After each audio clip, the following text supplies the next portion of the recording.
সোমবার 18ই মার্চ রাজ্য পুলিশের ডিজির পদ থেকে রাজীব কুমারকে সরিয়ে দেয় জাতীয় নির্বাচন কমিশন। ভোট ঘোষণার পর এই পদক্ষেপ করে নির্বাচন কমিশন। রাজ্যের মুখ্য সচিব বিপি গোপালিকার কাছে সোমবার 18ই মার্চ এই মর্মে একটি চিঠি পাঠানো হয় নির্বাচন কমিশনের তরফে। রাজীব কুমার রাজ্যের ডিজির পদ থেকে সরিয়ে দিতে হবে তাকে, এমনটাই চিঠিতে উল্লেখ করা হয়। ভোট সংক্রান্ত কোনো কাজে নিযুক্ত না করতে নির্দেশ দেওয়া হয়েছে রাজীব কুমারকে। এই ঘটনায় কড়া প্রতিক্রিয়া দেয় রাজ্যের শাসক দল তৃণমূল কংগ্রেস।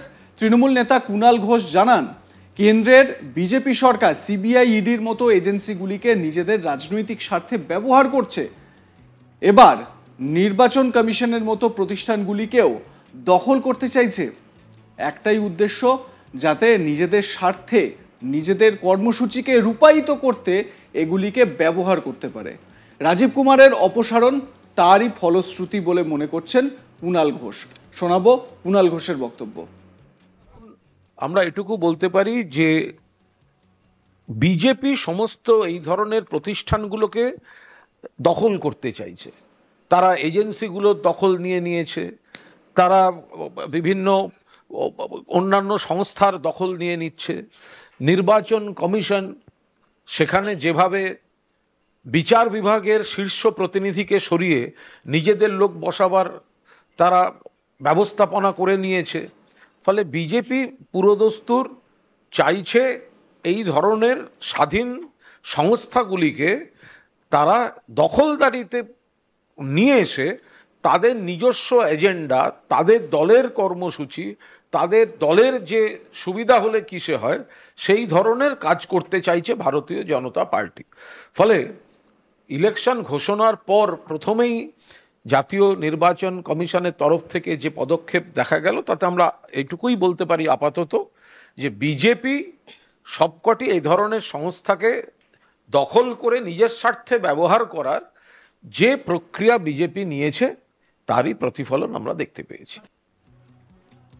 কুণাল ঘোষ বলছেন যে বিজেপি কেন্দ্রীয় এজেন্সিগুলোর বিভিন্ন সংস্থাকে, কেন্দ্রীয় এজেন্সিগুলোকে ঠিক যেরকম সিবিআই, ইডিকে নিজের মতন করে ব্যবহার করে, সেরকমই ইলেকশন কমিশনকেও ব্যবহার করতে চাইছে। রাজ্যের মুখ্য সচিব বিপি গোপালিকার কাছে সোমবার 18ই মার্চ একটি চিঠি পাঠানো হয় নির্বাচন কমিশনের তরফে। রাজীব কুমারকে রাজ্যের ডিজির পদ থেকে সরিয়ে দিয়ে তাকে ভোট সংক্রান্ত কোনো কাজে নিযুক্ত না করতে নির্দেশ দেওয়া হয়েছে। রাজীব কুমারের জায়গায় নতুন ডিজি নিয়োগ না হওয়া পর্যন্ত তার পরের পদমর্যাদায় সবথেকে সিনিয়র একজন পুলিশ কর্তাকে দায়িত্ব দেওয়ার কথা বলা হয় কমিশনের চিঠিতে। সোমবার বিকেল 5টার মধ্যেই ডিজি পদে নিয়োগের জন্য 3 জন পুলিশ কর্তার নাম চেয়ে পাঠানো হয় রাজ্যের কাছে। এই 3 জন পুলিশ কর্তার নামের থেকে একজনকে পশ্চিমবঙ্গের ডিজি পদে বেছে নেবে নির্বাচন কমিশন, এবং নির্বাচন কমিশন বিবেক সাহায়কে সেই ডিজি পদে বেছে নিয়েছে, এবং বিবেক সাহায় হচ্ছেন গিয়ে পরবর্তী ডিজি, বা তিনি ডিজি হিসেবে নিযুক্ত হয়েছেন, এমনটাই নির্বাচন কমিশনের তরফ থেকে নির্দেশ।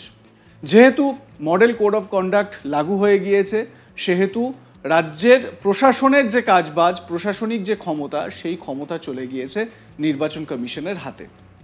আর তাই নির্বাচন কমিশনের যে সিদ্ধান্ত, নির্বাচন কমিশনের যে ডিসিশন, সেই ডিসিশন মেনে তো চলতেই হবে এবারে রাজ্যকে। শনিবার 16ই মার্চ ভোট ঘোষণার 48 ঘন্টার মধ্যে পদক্ষেপ করেছে নির্বাচন কমিশন। যদিও এটাই প্রথম নয়, এর আগেও 2016 সালে বিধানসভা নির্বাচন ও 2019 সালে লোকসভা ভোটের আগেও দায়িত্ব থেকে সরিয়ে দেওয়া হয়েছিল রাজীব কুমারকে। মাত্র 3 মাস আগেই রাজ্য পুলিশের ডিজি পদে নিয়োগ করা হয় মুখ্যমন্ত্রী মমতা ঘনিষ্ঠ রাজীব কুমারকে। কয়েকদিন আগে সন্দেশখালী কাণ্ডেও রাজীব কুমারের বিরুদ্ধে অভিযুক্তকে সেফ প্যাসেজ দেওয়ার অভিযোগ তুলেছিল বিরোধীরা। সূত্রের খবর, কমিশনের ফুল বেঞ্চ যখন রাজ্যে এসেছিল তখন রাজীব কুমার সম্পর্কে তাদের অভিযোগের কথা কমিশনকে জানিয়েছিল বিরোধীরা। রাজীব কুমারকে সরিয়ে দেওয়ার মুখ খুলেছে তৃণমূল। যেরকম আপনাদের দেখালাম, কুণাল ঘোষ তিনি এই সিদ্ধান্তের বিরোধিতা করেছেন।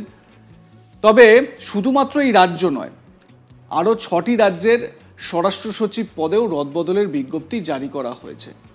বিজেপি শাসিত গুজরাট, উত্তরপ্রদেশ, উত্তরাখণ্ড এবং কংগ্রেস শাসিত ঝাড়খণ্ড ও হিমাচল প্রদেশে স্বরাষ্ট্র সচিবকে বদলি করা হয়েছে। পাশাপাশি মিজোরাম ও হিমাচল প্রদেশের প্রশাসনিক দপ্তরের সচিবকেও অপসারণ করা হয়েছে, যেটা সাধারণত আমরা দেখি যে যে সমস্ত অভিযোগগুলো বিভিন্ন সরকারি আমলাদের বিরুদ্ধে বা পুলিশ কর্তাদের বিরুদ্ধে সাধারণত থাকে, সেই অভিযোগগুলোকে মান্যতা দিয়ে বা সেই অভিযোগগুলোকে প্রায়োরিটাইজ করে নির্বাচন কমিশন এই ধরনের সিদ্ধান্ত জানিয়ে থাকে।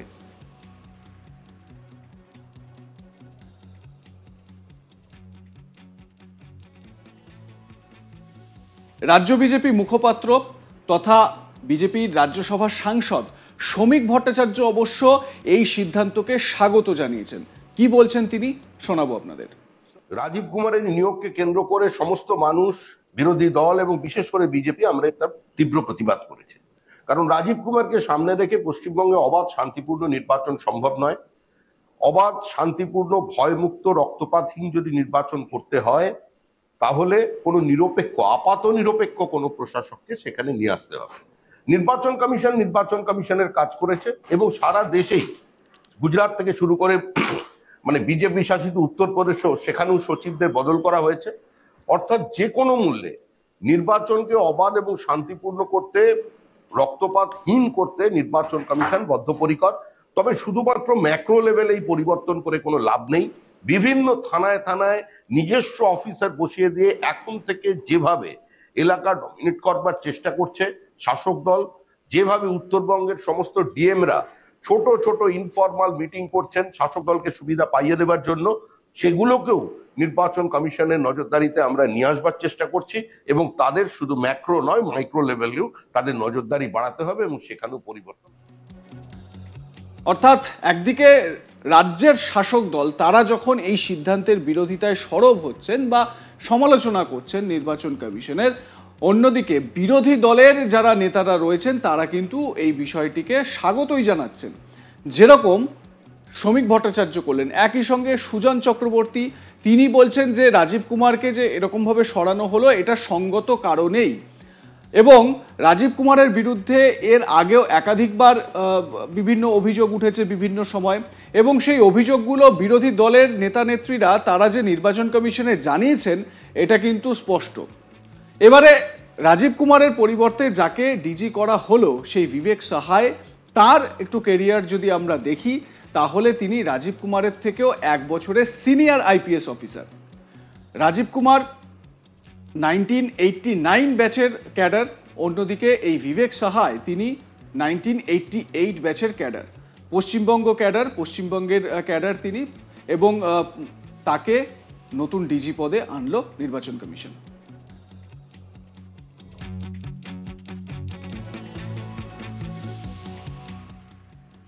দেখতে থাকুন আজ তাক বাংলা, সাবস্ক্রাইব করে নিন ইউটিউব চ্যানেলটি।